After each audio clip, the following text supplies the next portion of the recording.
Hi, I'm Jacob Suchecki. And I'm Niklas Larson, and we are the co-founders of Vaquero Land Services and the hosts of the Vaquero Land Services podcast. So today I think we want to talk about like topography and then like regions of Texas. Like what's your favorite place to go to in Texas? Ooh, that's a tough one. I mean, Texas has so many different regions. Um, that's hard to put a pin on. I have several different favorites, and I can't rank one above the other really. Central Texas is home. I like it because it's just kind of slow sloping hills and occasional creeks and riverbeds that really bring out the beauty in it. A lot of vegetation. There's also wide open spaces, a lot of grassland. Um, you can't get on a step stool and see the next county. Whereas, another one of my favorite regions is the Panhandle. Um, I love it because you can see for miles on end, and the hunting is fantastic up there. There's more mesquite forage and rock. There's also a lot of red dirt. Um, that's another favorite region of mine, and the East Texas piney woods. That's another great region, and I mean you can't see 6 feet in front of you if you're on a certain piece of property. It's just so Yeah, thick.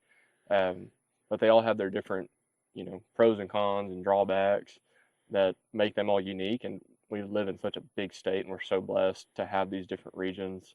Um, I it's think just we've got special.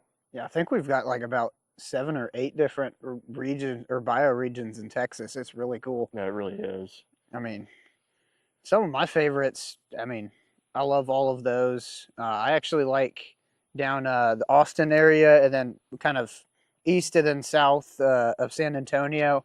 I mean, I've been on a lot of surveys out there. You'll just see it's just there's some really cool animals everywhere.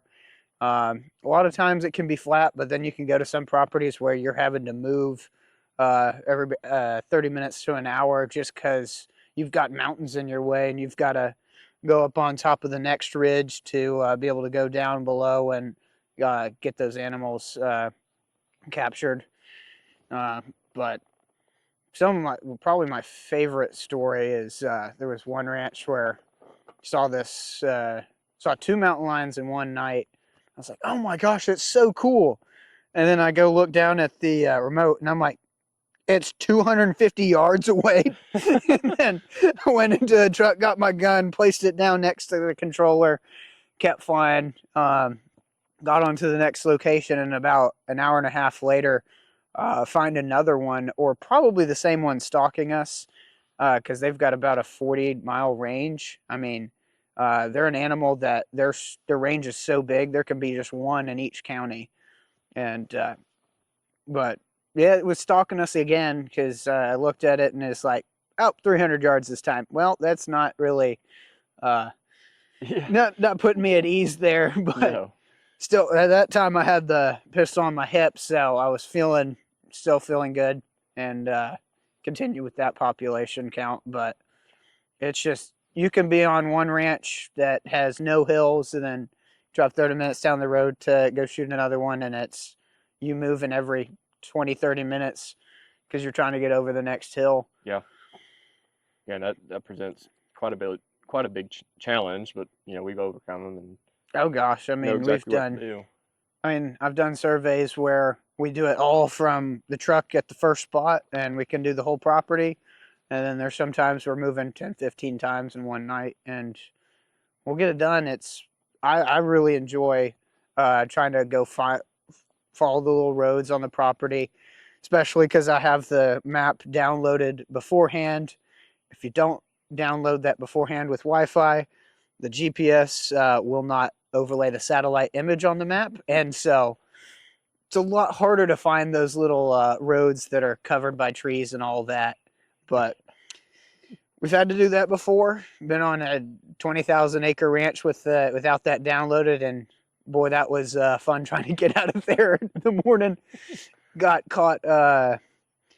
Got blockaded by a group of longhorn at 9 a.m. one time. That was thought we were gonna get the car punctured by them, but thankfully they went around and there was just enough room.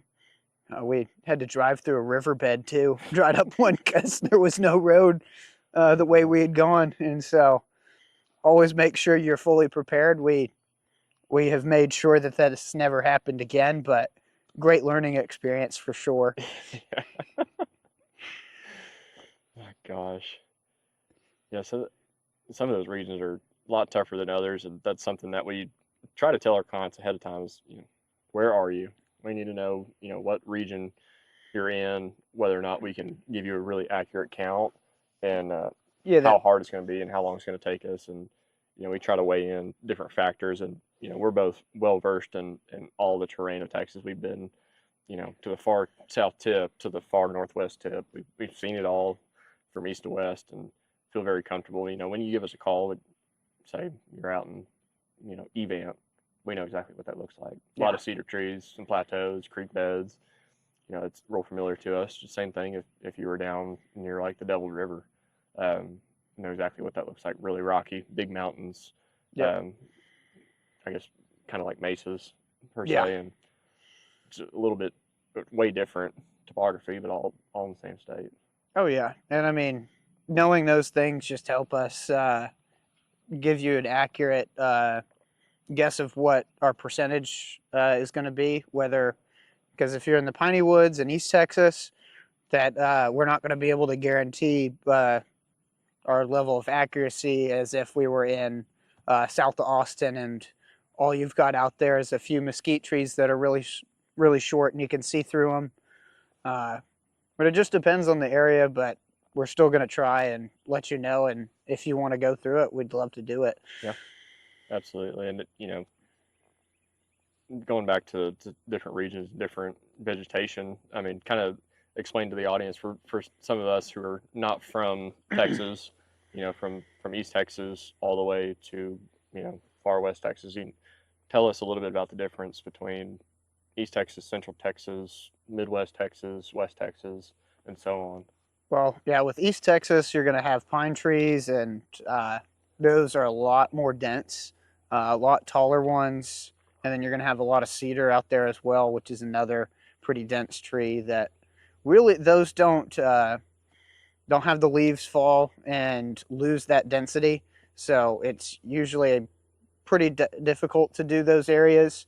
I mean, we'll still do that because a lot of those game ranches are going to have open areas where they have where they go and feed and Hmm. have them come out, and so those are areas we can check, and then we check the pathways, and we're still able to see through them, just not with the speed and ease of a any of the other regions. And then you get more central Texas, you get a lot of more oak trees, a lot of cedar. So I mean, you can have some places that are completely wide open, and then you can get some that are just completely just dense with cedar trees, and those areas are a little harder. But we just wait till there's a cooler day so we can see through that a little easier. Hmm. Then when you start moving into West or Midwest Texas, you start to lose that, and you get a lot more mesquite Hmm. and maple trees, or I mean oak. Those are a lot easier to see through, and then like the oak trees will thin out uh, coming kind of December and all of that. Yeah. And so December through February is a great time to get a population count because all the foliage is about as low as it'll get. It's super easy to see, and the temperature differentials at night make it incredibly easy to spot deer and cattle and everything else that we're looking for. Yeah. And then once you get more towards super far west towards the border, it's you're mainly left with just not pine trees, mesquite, and so those are usually pretty spread out, which makes it really easy, especially because I mean, looking through a mesquite bush, it's you can almost see just straight through it. Yeah. Um, and so, but you'll get a lot more rocky terrain, and so you have to be mindful of not checking every single rock that glows, but making sure to still check when you need to. And so there's just a different way of approaching each region. And so we do the due diligence of trying to figure that out beforehand so we kind of have a game plan when we're out there so you don't just feel like, oh crap, I'm lost. Yeah. Absolutely. Well, that's good information. I think a lot of people get quite a bit out of that, and when you're looking to go buy property, you have to kind of have a plan in mind of what you want. Do you want something thicker, more, I guess, more private, where you're not going to see nearly as many people, and how much foliage do you really want to deal with when you're managing your property? Do you want something that's skin and bone? You just go out there to hunt deer and that's it. You may want to look a little bit further west. Yeah, that's when it's really easy. You'll just see deer stands. Like, I know when we go to the Devil's River, there's just so many deer ranches, and you'll see very, very tall deer stands out in the about 400 or 500 yards onto the property and stuff like that. Yeah. That's certainly super easy. You just go put deer feeders and corn out there, and you have so many deer out there. You're not going to have too much of a problem. But like more central Texas, you're going to have a lot more cedar, a lot more oak trees and pine trees. So you got, well, not pine trees, but you've got to do a little bit more due diligence because you can't see them coming in from the next field over most of the time. But that offers a different level of hunting and just everything else that you might want. Absolutely. Absolutely. Well, you keep mentioning the Devil's River. For those of y'all who don't know, Jacob's going to tell us a little bit about the Devil's River and what it is, why it's special, and why it's important to know about it, to spread awareness about its conservation efforts, and just give us a couple of cool stories about it that you know of. Well, it's near and dear to our hearts because we try to go out there about once a year, do a trip. We do, I believe it's a 14-mile trip. Or no, 23. 23. Yeah.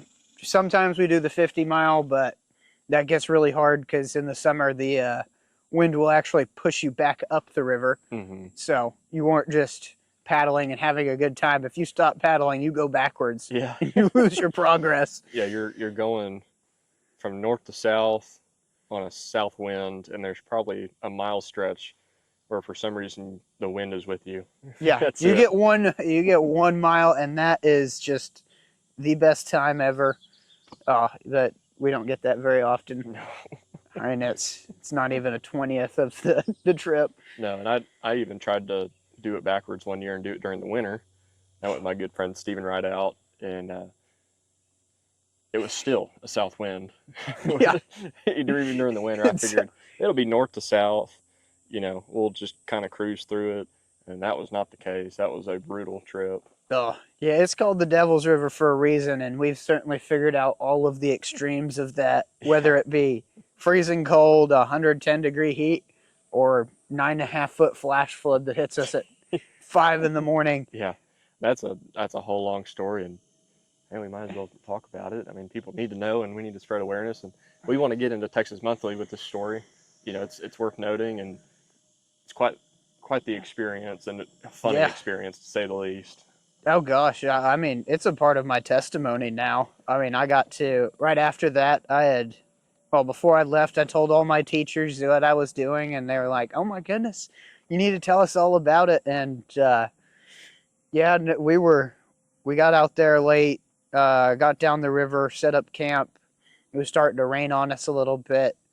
Thankfully, I don't know what, for ever reason, but Niklas is like, the trees are too small. I'm not going to break it. I'll just sit in my chair and go to bed. I tell you what it was. Like Jacob said, we got there like 6 o'clock.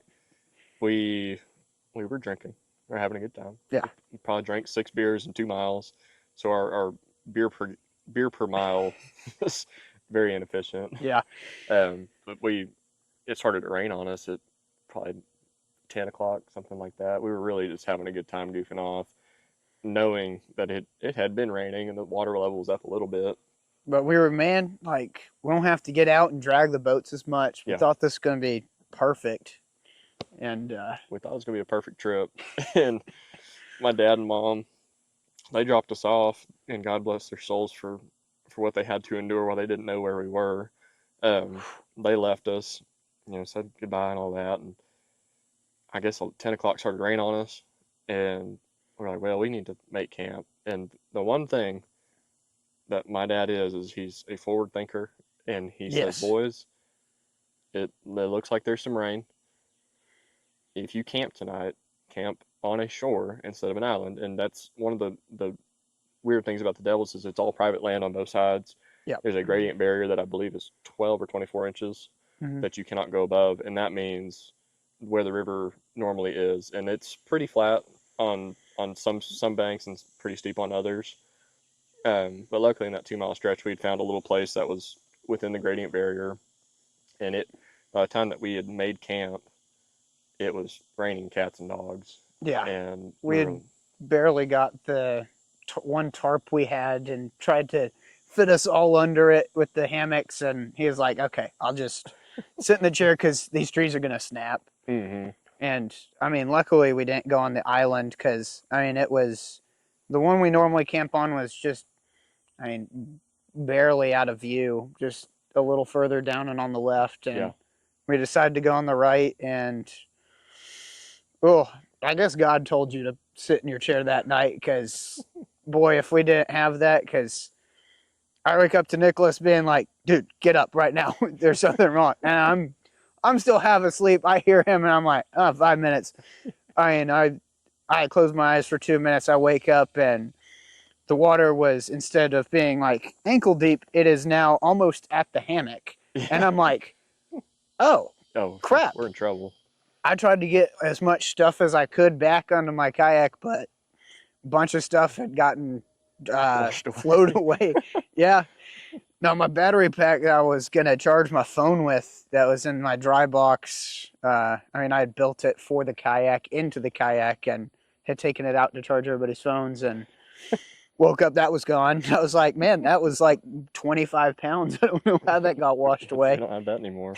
Yeah, I just remember when I was sitting in my chair, I mean, I was trying to sleep as best I could. I was kind of sitting like this, and I had my good friend Noah Skolnick on my left. I had, I think, Parker on my right, or Parker might have been to the left of Noah, and Yeah. then Jacob was basically on top of them. So we were all kind of huddled up. Had a what you would call a mishap of a rainfly, and it was barely over them. Just sitting there like this all night, and just it got cold, and I was getting rained on, and I kept hearing like you have the regular sound of the river, and every 5 to 10 minutes I would hear a new slosh, like shh, like that doesn't sound normal, but it's raining, it's a river. What's the worst that could happen? There's no way it'll flash flood. Um, and come I think it was like 5 o'clock in the morning. I was having a sweet dream. I was riding a unicorn over a rainbow. When I finally got to the top of that rainbow, my feet got really cold. I remember that dream vividly because I woke up and my toes and my ankles were underwater. And I thought, no, that's not good. We need to move. And so I kind of poked Noah and I said, hey, man, we need to get up and go. And I poked Parker and I said, we need to get up and go. And I poked Jacob and I said, Jacob, the water's rising. We need to get up and get our stuff, and we need to move off the river for, just we'll wait for it to lower. We didn't think it was going to be much more than what it was. And Yeah. Jacob goes, I need 5 more minutes. And Noah, he goes, Jacob, we don't have 5 more minutes. We need to go now. Oh, And by that man. time, Jacob's battery was 4 inches underwater. We didn't really even think about it. And I wear contacts. I couldn't see hardly anything. And I said, Parker, get the boats. And we tied them up, luckily. We got the boats. I found Jacob's pants on the ground, so I grabbed Jacob's pants. And Noah Oh. grabbed some other random stuff, and we all threw them in the boats. And I've got a video. It's a fantastic video Oh, of yeah. Jacob up to his thigh in water, just in underwear, and he is confused and just wondering what the hell is happening. And that's one of my favorite videos. Yeah, I was definitely still asleep. I was like, it had hit me, and then, well, when I got out of the hammock and was in the water, I was like, oh, this is serious. Yeah. I thought he was pulling a prank on me just to be funny. No, I did pull a prank on you, though. I Yeah, took your pants, and I didn't give him his pants back till probably 10, 15 minutes later. I know. I was like, shoot, I lost my pants. This is not a great day. It was funny. And so anyway, we pull off to the side, and I had a backpack Yeti that had ice, Dr. Pepper, and some beer, Fabuloso. and Fabuloso. And I've used that Yeti for a number of years. And there was one time I think I shot a deer or something, and I didn't clean it out immediately, which you should do. Always Yep. clean out your coolers immediately because it's soft side. So it started to smell, and I didn't have any way of getting rid of the smell that I had known of. Looking back, a lot of bleach and some Dawn would have done the trick. But all I had in college was some Fabuloso that had been in my house for a year or two, and so I just filled it up with Fabuloso and put some hot water in there and just let it sit, and it marinated. Oh, And it to sure this did. day, that Yeti, if you put ice and water and beer in there, your beer tastes like Fabuloso. Your Oh water yeah. tastes like Fabuloso. And I'd opened up that cooler because we didn't get water the night before. We were too busy drinking beer. And I took I took an empty Dr Pepper can and I let it fill up with some water, and it was ice cold, and it was the only clean water because all the water had turned chocolate milk. Yeah. And I took a sip, and all I can remember was I felt it bubble up in my throat, and I went, "Is there bleach in Fabuloso?" And Jacob goes, "Yeah, why?" I said, "Man, I might die right here." I just drank bleach, a small dose, but good for the guts, Yep. cleansed Oh. me. Luckily, I didn't die. I'm still here. Oh yeah. Well, and then after that happened, we got situated. We made a game plan. Okay, okay, so can't go up on the private property, which in hindsight we Yep, should have definitely done. just should have. His dad took a bunch of the photos that we had, and there was one that had A a house house. on the hill in the picture, and he circles this. Why did y'all idiots go here? And you're like, yeah, we just had heard too many stories of people being shot, and so instead of doing a smart thing and just going up there and calling for help, we decided to load everything up and said a few prayers, got on the river, and first narrow point we got to, we had trees on this side, boulders all in there as well. I mean, almost 3-4 foot waves Oh in yeah, there. I mean they were crashing in and on each other. I mean it looked horrible, and Oh, it it was was horrible. horrible. I got through. Well, it was getting through and like almost all the way through, and I get smacked with a like giant wave on the side. It flips me over, and I'm like, "Oh, great!" hmm But I had God just like reach down and tell me, "You're gonna be fine. You done Boy Scouts and all this. Have fun." Yeah. And apparently, was still holding my paddle. I climbed up, flipped the boat back, got on top, got all the bags that had floated off of it, and the rest of the day I was just having the best time ever. Smile ear to ear. And there's this greatest photo. I still have it as your contact photo of we got down probably 3 to 5 miles after that, and I take a picture of him, and you can just see he's just done. Oh yeah, that I was done for at that point. Because when we first started, we had always would get together as a group and we would game plan. And Jacob being a great paddler, and me being a good paddler as well. And we had Noah. He had never been in a kayak before that. The day before, Yeah, we were like, okay, we got to protect him. He's not that he's unathletic. He could handle yeah. himself. It's just he doesn't know the river either, No, he and didn't know the river. Parker Parker, didn't, uh-uh. but he had at least had a little more experience. But Yeah, and so we would game plan. And the thing about the river is it's in a pool fall system, and so um, on the falls, which are just little rapids, yeah, the well, water would really rip right there, and then you get to a pool that's real flat. What's dangerous about that river is that what's underneath, whenever it flooded, that's what was really dangerous yeah. because you wouldn't know if you were coming up on a boulder that was gonna hit you in your leg or get you caught, or you might catch a tree. I mean, you'll split the kayak in half if you hit one of those hard enough. And And that water is moving 10 miles an hour.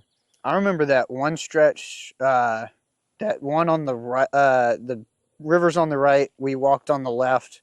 I almost stepped on that snake. That was fun. Oh yeah. But like the waves there were like 6-7 foot. That really, Oh yeah. and then when it turns hard right, and there's that big boulder with all the Oh, that smallmouth. was so That dangerous. one we were like, yeah, if we do that, we are We're done. 100% dead. Yeah, Just no chance. the reason that one was so bad There's a is lot of because it's a trees and it's a boulders. yeah it's kind of a funnel, but it's a low water bridge that was grandfathered in, and Yeah. the property owners, I think they owned it on both sides. They had built a tube underneath for water flow, so they could continue they're not going to disturb the river as much.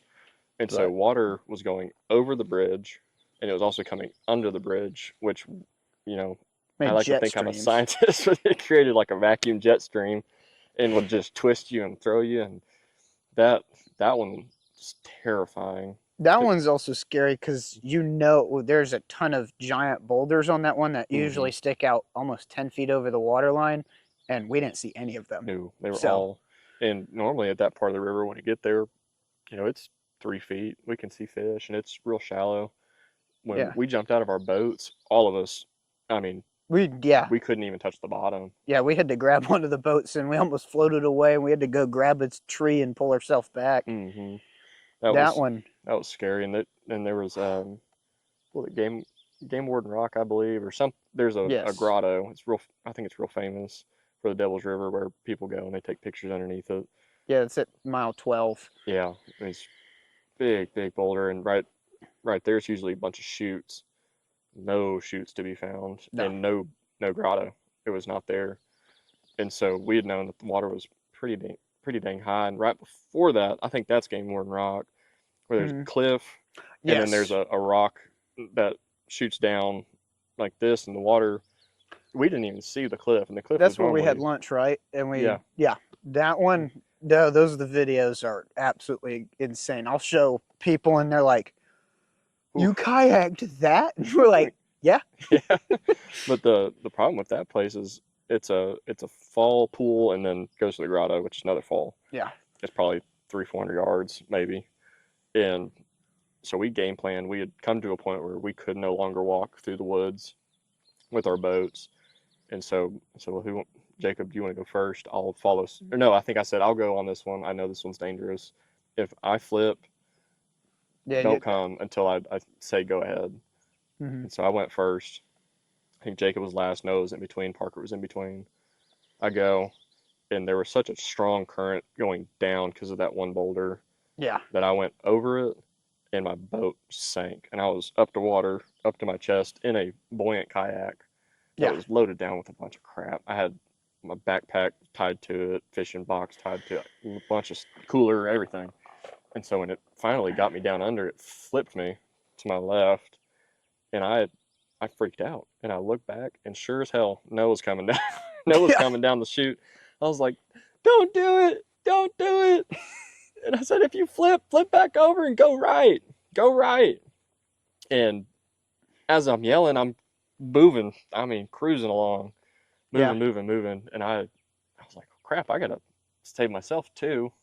Yeah. And so I look back again, and Noah flips, Parker flips, Jacob flips, and I'm like, crap, we're all gonna die because I know what's ahead of us is a bunch of big boulders, and the water would have been, I mean, 4 or 5 feet deep maybe at that point, just And I mean, rushing through. you're holding that kayak or you're on this side of the kayak and you run into that, it's going to snap your Yeah, legs instantly. yeah, it's gonna kill you. And so I decided, well, I need to flip this boat in order to paddle and get over because it was moving fast enough to where if I didn't get on and paddle upright, it was gonna be really difficult to get over, especially Yeah. because I had my stuff hanging on the bottom.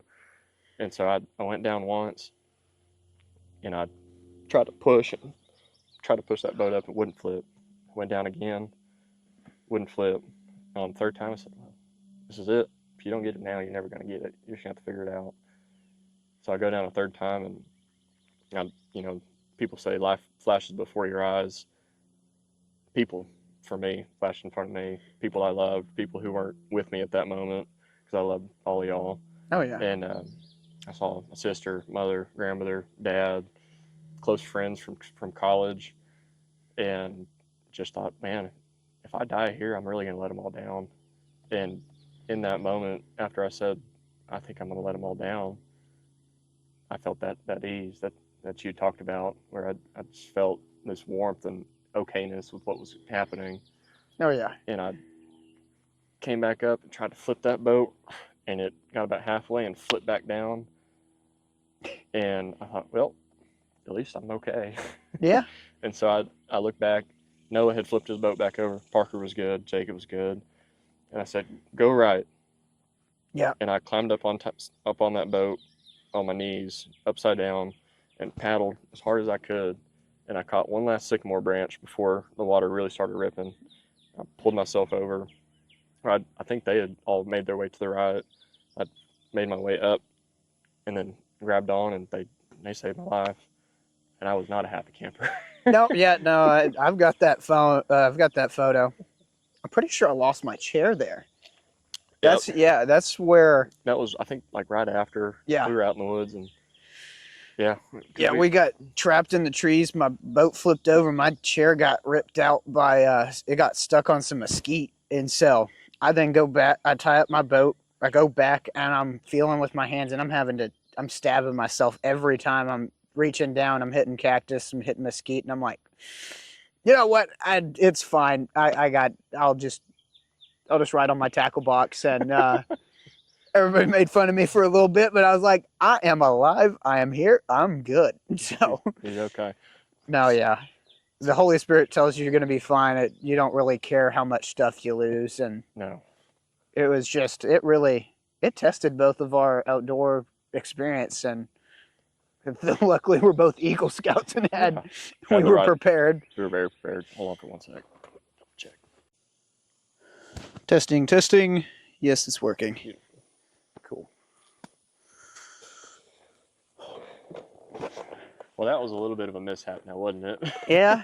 We went to go check the camera, make sure it's still rolling, and lo and as soon as we sat down, it died. Yeah, as I said, oh, great, it's still recording. I guess we'll clip it of where I said, thank goodness it's still recording and didn't die or anything like that. And about 15 seconds later, the video was ended. So ate those words pretty immediately. That was immediate. Yeah. That's just the big man playing tricks on us, making a little bit of fun. Oh, but, yeah. We still go. Well, where were we? We were at the end of the grotto. We had made it. We were eating lunch. I think like right after I lost my chair, and then we made it to the next place at the grotto. Yeah. And we ate lunch. Yes. Yeah. So we ate lunch at the grotto. I think we just had like spaghetti and some other dehydrated food. Oh man, those lasagnas, the best thing ever. They're so good. I mean, it's Mountain like House. Yeah, Mountain House. Those things.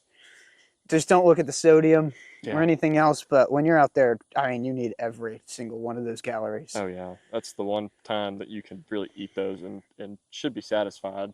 Those Mountain House deals, God, they're good. I mean, if you're out in the wilderness and you're hungry, Mountain House. Just hey, don't get the any of the breakfast options. It's their eggs. Briskets and gravy is good. That one's good. Everything. Do not get anything with egg. No. Like fried rice. Nah. Not good. You gotta load that thing up with Cholula to make it edible. Yeah. Anyway, so we ate our lunch, and I think after the grotto we had. That's when we had the 2 miles left, something like that, maybe a mile and a half. That's when we had the super crazy big waves and like the big boulders that were about 10, 12 feet up, but you couldn't see them. Yeah. Because it was just raging that bad. Yeah. Also, that point in the river is not that crazy wide, and it was like, what, 300 yards, 200 or 300 yards wide? Something like that. It was terrifying. Yeah.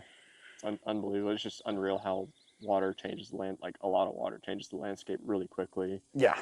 And I mean, we even forgot to mention some of the finer details of the water. Like, there were floating logs and, all sorts of crap floating in the water with us. And I couldn't even imagine what it looked like afterwards. I'm sure there was just crap everywhere and foliage all just ripped up. Hey, surely my chair was in there. Your chair, your battery, and a couple other items. Yeah. Including some of my stuff. It's all in there. Oh, yeah. But I mean, that's why every time we go on the Devils, we're like, oh, wow, we found a fishing rod. Yeah. Found a reel. Oh, some binoculars. Where'd that come from? And, for a good couple of years, we had come out on the positive side of that and certainly gave back all that free stuff that we got. Yeah, gives and takes, that's definitely for sure. Yeah. But I just remember finally, like when we could take our final breath of relief, it's kind of where the river split. There's a spring right where the state park starts. Yes. And you had lost your paddle. And I had to go run down like 200 or 300 yards and then coming back it's just Oh, deep enough and just enough current that you try to walk on it and your foot just slips and you're fighting for every inch. And yeah. it was not fun because I was like, okay, if I lose my paddle here, I'm cooked. I'm cooked. I Yep. don't know what to do. I'm not asking my buddies to paddle me out after, All that. yeah, too much on the line at that Yeah, point. no kidding. Yeah, I remember you made your way back and we hit that final little rapid. We all hit it together, and that was fun because we knew that Oh, was it. That was, yeah, it's not fun hitting a rapid not knowing what's ahead, but we knew what was yeah. ahead of us at that point, and we made it right.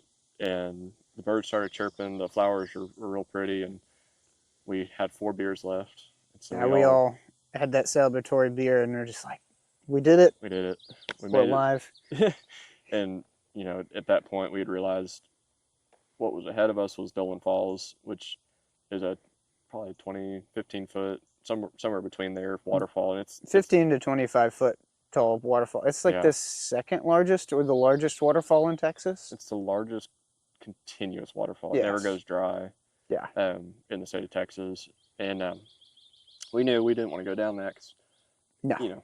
it was either going to be really bad or it was going to be just a little small drop off. But we didn't want to take our chances. And us being prepared and knowing where we were, we stopped at the state park and got off on the left side. And luckily, there were some people. I mean, by the grace of God, the park was open, and it's open and not open. Yeah. Infrequently, you never know what's really going on there. And some nice folks, they took me up and went up to the ranger station. And there was a guy named Bo Hosler, and he took care of me and let me charge my phone and call my family. And that, having that phone call with my dad, knowing that he knew what we had endured to a small degree, was a really emotional call, knowing that we were all okay because they had unintentionally dropped us off in a very dangerous situation. Yeah. And they were just happy that we were okay. But anyway, I needed to go back and get Jacob, Noah, and Parker. And they said, well, I'll drive you down there. We'll go pick them up. We'll bring them back here. We're not allowing y'all to camp down there. You don't have permits. Yeah. So Yeah. be it. And we didn't want to camp anyway. So he brought us back, and we had, said thank you. And it took probably 3 hours for me to get out, come back, and back again. It took 5 hours. Oh, There's a lot of gosh, land at out least. there, really rough roads, and it had to have been 15, 20 miles. Yeah. And you're going 5 miles an hour, crushing rocks, going left and right. And Bo, he got us up to the ranger station, and he said, "Well, there's one house that's available for y'all to camp in. Y'all don't have to set up your hammocks in one of those outdoor pavilions." And that was the best night of sleep I've gotten probably almost ever. I mean, Yeah. no sheets on the bed, just kind of laid there and just. Oh, you didn't so need thankful. nothing. We laid down and we just we're passed out away. for 12 hours. I mean, Yeah. oh, And then parents came and got us, and next day probably noon. yeah. 'cause I mean, we slept in and probably slept in till 10 and then cleaned up because, I mean, obviously we wanted to be gracious for them letting us stay Yeah. there. But it was, yeah, we were just kind of, it all hit us that, oh, dang, we just made it out of that Yeah. at that point. And we were just so happy. We're very happy. And yeah, we had steaks that night and sat in the water once it had kind of lowered down further down the river, and had a great story from there. Yeah, I mean, there's stuff we haven't been able to include in this, but this is the main gist. Yeah, we're gonna do another podcast session with the remainder of the crew to hear their 2 cents, because I think their stories might be just a little bit different than ours. Yeah, because we're coming from a side of experience and knowing that river. I mean, they're coming into this having never known the river and really learning why it's called the Devil's River. Yeah. You shouldn't take that very lightly if something's named that. No. As we figured out. Figure that out real quick. But great experience. Both very happy to be alive and be here to have that happen, and excited for the next adventure. Hopefully yeah. A little bit calmer. Yeah, maybe a little bit more fishing. Yeah, more fishing next time. We go there to fish. Did anybody catch a fish? I don't think a single person, because we didn't really focus on it the first day. Yeah, nobody caught a fish, including our professional bass Yeah. fisherman friend Noah, who Yeah. was on that trip, didn't even catch fish. So Yeah. What, 2022 or 23 he national did champion? he did catch fish. We Yeah, he went did up. first day, I Yeah, think. first day he caught fish. Yeah, I think he caught two. I mean, so Yeah, to only lose to two fish from a national champion bass fisherman, it's it's pretty pretty good. good Real for good. us. Anyway, thank y'all for tuning in, and we're looking forward to the next episode where we're going to tell some more stories and entertain y'all and inform y'all about the great outdoors, what we do, and how we can be of assistance to y'all. Yeah. Tune out. Woo. Phone.